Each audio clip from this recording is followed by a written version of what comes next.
आपका स्वागत है। आज हम पढ़ेंगे क्लास 10 का परिमेय संख्या और कुछ उदाहरण भी सॉल्व करेंगे। तो परिमेय संख्या होता क्या है? देखो, पहले परिमेय संख्या को इंग्लिश में बोलते हैं रैशनल नंबर।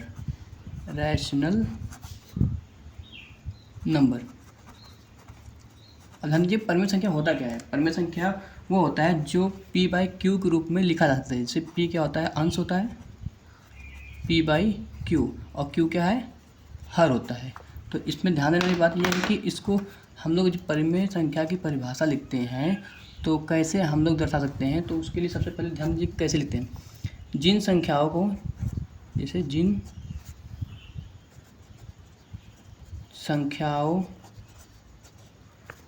को p/q के रूप में लिखा जा सकता है, रूप में लिखा जा सकता है। अब ध्यान दीजिएगा, p अंश होगा और q क्या होगा? हर होगा। लेकिन ध्यान दीजिएगा, p और q क्या होना चाहिए? जहाँ p और q पूर्णांक होना चाहिए, पूर्णांक संख्याएं होनी चाहिए, पूर्णांक संख्याएं होनी चाहिए। अब ये पूर्णांक संख्या बताया था मैंने पिछली वीडियो में। पूर्णांक को जेड से दर्शाते हैं। पूर्णांक का अर्थ होता है जैसे 0, 1, 2, 3, 4 ऐसे ही इनफाइनाइट हो जाएगा। और उसी की तरह -1, -2, -3 ऐसे इनफाइनाइट हो जाएगा। मतलब कंप्लीट नंबर को निगेटिव और पॉजिटिव और जीरो में रख देंगे तो वो क्या हो जाएगा? आपका पूर्णांक हो जाएगा। मतलब p और q की वैल्यू इन्हीं में से कोई एक होना चाहिए। और एक नियम और ये कहता है कि सबसे बड़ी बात है कि जब इनका परिमेय संख्या का नियम की बात करेंगे, जैसे नियम हुआ परिमेय संख्या के लिए मैं बात कर रहा हूँ। परिमेय संख्या के पहला नियम क्या है कि q नॉट इक्वल टू 0 होना चाहिए। अभी समझा देंगे कि क्यों ऐसा होता है। और दूसरा नियम ये होना चाहिए, p और q सअभाज्य संख्या होना चाहिए, अभाज्य संख्या होना चाहिए।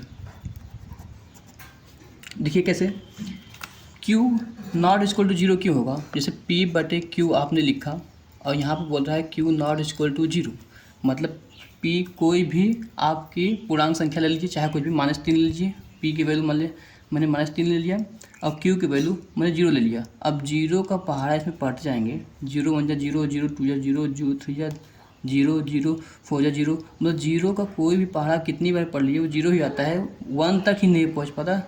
तो ध्यान दीजिएगा, तो अगर 0 से किसी भी संख्या में भाग देंगे तो वो अनंत जाता है, जो कि अनंत संख्या को हम लोग डिफाइंड नहीं करते हैं, मतलब परिभाषित नहीं कर सकते हैं कि मतलब किसी भी संख्या में रख सकते हैं, आप लोग नहीं रख सकते हैं।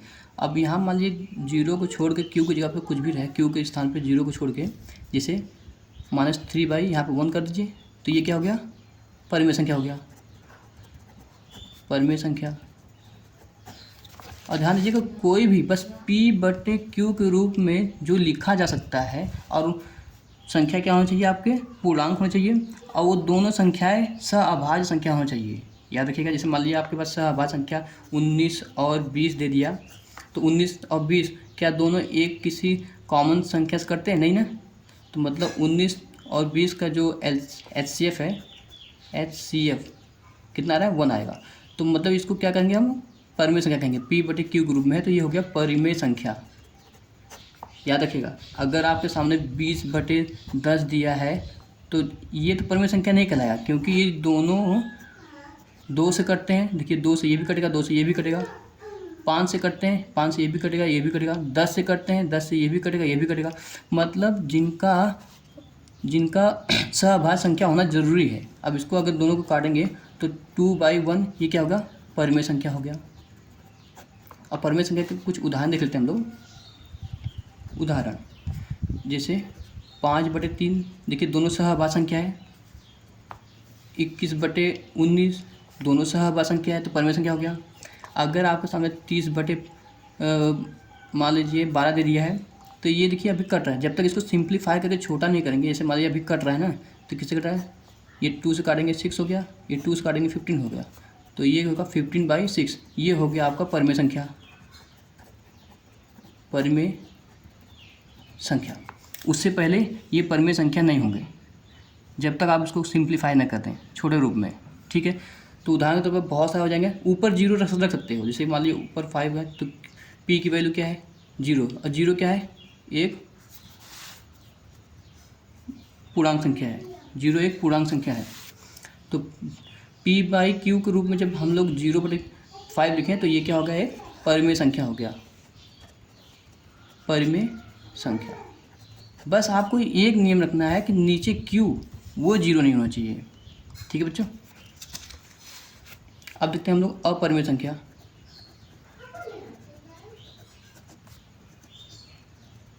अपरिमेय संख्या क्या होता है, जिसे इंग्लिश में बोलते हैं इर्रेशनल नंबर,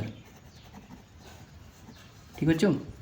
अब ये क्या होता है, जिन संख्याओं को p/q के रूप में नहीं लिखा जा सकता है, जैसे जिन संख्याओं को p/q के रूप में न लिखा जा सके उसे हम लोग अपरिमेय संख्या कहते हैं। बोलते हैं ना, जिन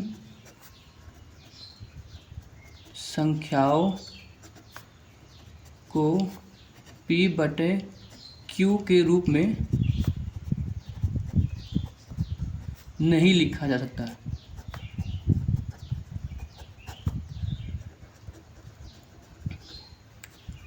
उन्हें क्या कहते हैं, उन्हें अपरिमेय संख्या कहते हैं। अपरिमेय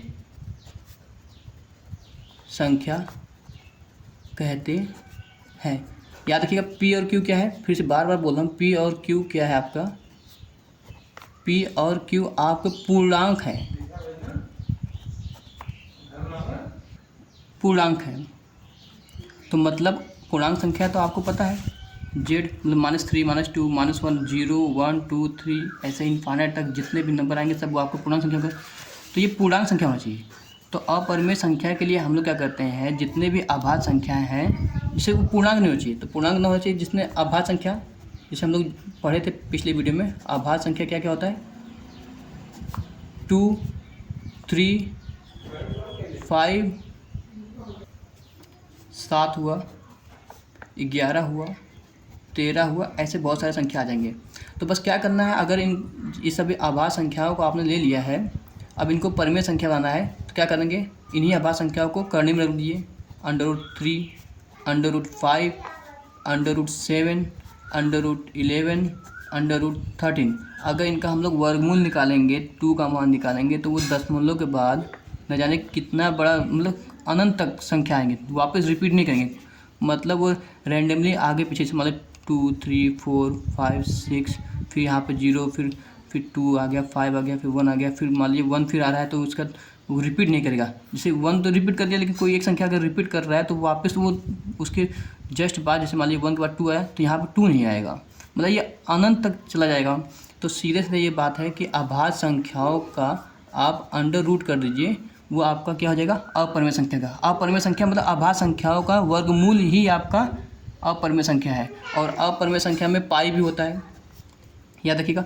पाई की जो वैल्यू है वो बहुत ज़्यादा डीपली, बहुत इनफाइनाइट तक बहुत नंबर जाता है, लेकिन हम लोग जो 22/7 इस्तेमाल करते हैं वो अप्रॉक्सीमेटली पाई के बराबर है लगभग, मतलब माना गया है पाई के बराबर हम रख सकते हैं, क्योंकि पाई को वैल्यू को हम लोग डिफाइन करने के लिए जब देखें कि हम लोग 2 ही अंक तक इस्तेमाल कर रहे हैं, तो 22/7 का इस्तेमाल कर लिए।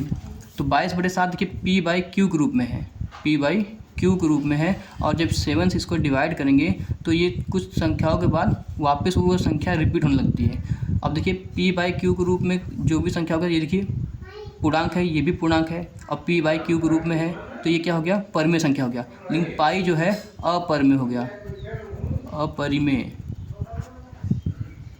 संख्या, ठीक है बच्चों। ठीक है, परिमेय और अपरिमेय संख्याओं को पहचानने का तरीका देखिए जैसे आप बच्चों, बहुत आसान ये भी है। जैसे आपके सामने दे दिया कोई परिमेय संख्या है, मान लीजिए परिमेय संख्या, और फिर उसको बोल रहा है कि फिर से जोड़िए या घटाइए परिमेय संख्या को, पर एक परिमेय संख्या को परिमेय संख्या में ही जोड़िए और घटाइए। परिमेय संख्या प्लस माइनस परिमेय संख्या, मतलब परिमेय संख्या में यदि परिमेय संख्या को जोड़ा या घटाया जाए तो क्या निकल के आएगा, परिमेय संख्या ही निकल के आएगा। ध्यान दीजिएगा, जैसे परिमेय संख्या क्या है, p/q। अब p/q को हम लोग चाहे 1/2 लिखें, 3/5 लिखें, 7/9 लिखें, मतलब कुछ भी लिखें। तो मतलब p क्या है, p/q क्या है, परिमेय संख्या है, इसमें कुछ भी जोड़ेंगे। जैसे मान लीजिए p/q है, इसमें कोई भी एक परिमेय संख्या जोड़ दीजिए, मान लीजिए 1/2 आप जोड़ रहे हो, तो आपका क्या निकल जाएगा, परिमेय संख्या ही निकल जाएगा, परिमेय संख्या। ठीक है। अगर इसी को मान लीजिए p/q में माइनस कर रहे हो 3/5 या 1/2, 7/9, कुछ भी, मतलब बस परिमेय संख्या होना चाहिए। परिमेय संख्या में परिमेय संख्या अगर घटाएंगे तो क्या निकल आएगा, परिमेय संख्या ही निकल आएगा। इतना याद रहेगा, ये पहला नियम था आपका। दूसरा नियम ये कहता है, यदि परिमेय संख्या है आपका, परिमेय संख्या है, ठीक है बच्चों, उसमें यदि अपरिमेय संख्या को, ये क्या है, अपरिमेय संख्या को जोड़ा या घटाया जाए तो क्या निकल आएगा, आपका अपरिमेय संख्या निकल आएगा। ध्यान दीजिए कैसे, परिमेय संख्या क्या है, p/q। अब इसमें जोड़ दीजिए, मान लीजिए अपरिमेय संख्या, आपको पता है जितनी भी आभाज्य संख्याएं हैं उनका अंडर रूट कर दीजिए, वो क्या होगा, आपका अपरिमेय संख्या होगा। तो परिमेय संख्या में मैंने एक अपरिमेय संख्या जोड़ा तो आपका निकल कर आएगा अपरिमेय संख्या। या फिर आप p/q में घटा दीजिए √3, ये भी एक अपरिमेय संख्या है और ये क्या है, परिमेय संख्या है, तो क्या निकल कर आएगा, अपरिमेय संख्या निकल कर आएगा संख्या। ये दूसरा नियम था। तीसरा नियम ये कहता है आपका कि अगर कोई परिमेय संख्या है, परिमेय संख्या, ठीक है, उसमें यदि आप गुणा करते हो अपरिमेय संख्या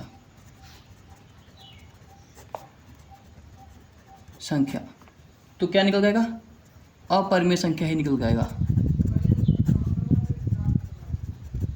जैसे बच्चों परिमेय संख्या p/q है, ठीक है, उसमें किसी भी अपरिमेय संख्या, मान लीजिए √5 से आप मल्टीप्लाई कर रहे हो तो आपका क्या निकल जाएगा, अपरिमेय संख्या। याद रखिए, बहुत आसान है बच्चों। ये क्या है आपका, परिमेय संख्या, और ये क्या है आपका, अपरिमेय संख्या है। तो परिमेय संख्या गुणे अपरिमेय संख्या, तो आपका निकल आता है एक अपरिमेय संख्या ही निकल आता है। उसी तरह यदि परिमेय संख्या में भाग जाए, जैसे परिमेय संख्या भागे अपरिमेय संख्या, तो आपका निकल आएगा अपरिमेय संख्या। जैसे p/q है, उसमें √2 से भाग दीजिए तो आपका अपरिमेय संख्या निकल आएगा। जैसे 1/1, मान लीजिए 1/√2 कर दिया, 1/√2, तो ये भी क्या होगा, अपरिमेय संख्या। ठीक बच्चों, ये था कुछ नियम परिमेय और अपरिमेय संख्या को पहचानने का। ठीक है बच्चों, उसी तरह मैं आपको प्रश्नावली 1.2 मतलब 1.2 जो आपका आने वाला है, 1.2 प्रश्नावली जो है उसको सॉल्व करने से पहले मैं आपके पास जो आपका प्रमेय दिया है 1.2, फिर उदाहरण 3, 4, 5, 6, 7 जो भी दिया है सभी आपको हल कराऊंगा, तब जाकर आपको ये प्रश्नावली में सॉल्व कराऊंगा। आपको सारे क्वेश्चन के सॉल्यूशन मिल जाएंगे। ठीक है बच्चों, अगर पसंद आया तो लाइक और सब्सक्राइब कर दीजिएगा।